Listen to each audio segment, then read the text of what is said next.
Hello everyone, মোৰ অন্য এটি ৰেচিপি ভিডিঅ'লৈ আপোনালোকক সকলোকে পুনৰবাৰ স্বাগতম জনাইছো। আশা কৰোঁ আপোনালোক সকলো ভালে কুশলে আছে আৰু মই এয়া বনাইছো পালক পনীৰ। আৰু একেবাৰে সহজ পদ্ধতিৰে মই এই ৰেচিপিটো তৈয়াৰ কৰিছো। খাই বহুতেই বেছি ভাল লাগে। আপোনালোকে যদি ভিডিঅ'টো চাই ভাল পায় তেনেহলে এবাৰ বনাই খাই চাব আপোনালোকেও। গতিকে বলক ভিডিঅ'টো আৰম্ভ কৰোঁ। প্ৰথমতে পালেংখিনি আমি 4-5 মিনিটৰ মানৰ কাৰণে বইল কৰি ল'ব লাগিব। আৰু আনফালে মই পনীৰখিনিও টুকুৰা টুকুৰকৈ কাটি ল'লো। এফালে মোৰ পালেংখিনিও এয়া উতলি আছে। 5 মিনিট হৈ যোৱাৰ পাছত পালেংখিনি উলিয়াই লৈছো। এতিয়া এইখিনি মিক্সাৰ গ্ৰাইণ্ডাৰত ভালদৰে পিচিব লাগিব। এইফালে মিক্সিত দি দিছো পালেংখিনি আৰু তাতে দিছো কেইটামান কাজু আৰু এতিয়া আমি এইখিনি ভালদৰে পিচি লম। এয়া হৈ গ'ল পিচি। এতিয়া প্ৰথমতে কেৰাহীখনত আমি তেল গৰম হোৱাৰ পাছত পনীৰ কিডোখৰি ভাজি লৈছো অকণমান। বেছি ৰঙচুৱাকৈ ভাজিব নালাগে। অকণমান সময় ফ্ৰাই কৰিলেই হ'ব।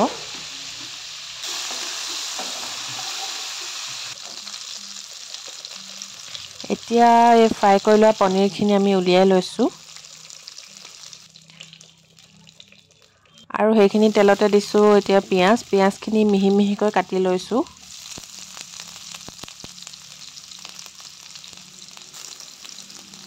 তাতে দিছো এখিলা তেজপাত, এটা জলকীয়া, 2 ফুটামান নহৰু অকণ মিহি মিহিকৈ কাটি লৈছো। আৰু এতিয়া এইখিনি অকণমান ৰঙচুৱা হোৱালৈকে ভাজিব লাগিব। ৰঙচুৱা হৈ গ'ল। এতিয়া আমি তাতে দি দিছো বিলাহীখিনি।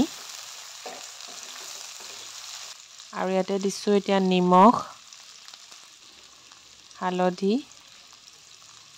অকণমান দিছো গৰম মছলা।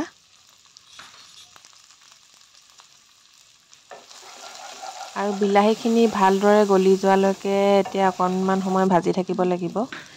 এয়া বিলাহীখিনি গলি গ'ল। তাতে দি দিছো এই পিচি থোৱা পালেংখিনি।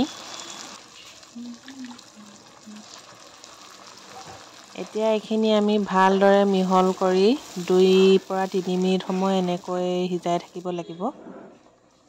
অকণমান ডাঠ হৈছে সেইকাৰণে পানী অলপ দি দিছো, যিহেতু অকণমান সময় আমি এইখিনি সিজাব লাগিব। এয়া দেখিছে উতল আহিছেগে আৰু।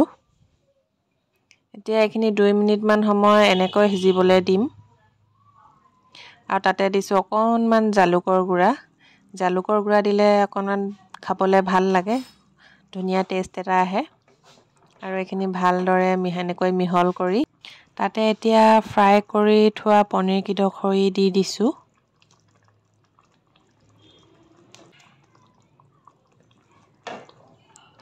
আৰু এতিয়া এইখিনি আমি কমেও 5 মিনিটমান সময় এনেকৈ লো ফ্লেমত সিজাই থাকিব লাগিব। আৰু এতিয়া ঢাকনিখন মাৰি দিছো আৰু এইখিনি আমি 5 মিনিটমান সময় আমি উতলাম। এয়া 5 মিনিট সময় হৈ গ'ল। আৰু আমাৰ পনীৰ তৰকাৰীখন তৈয়াৰ হৈ গ'ল অলমোষ্ট। আৰু শেষত এতিয়া দিম আমি অলপমান ধনিয়া।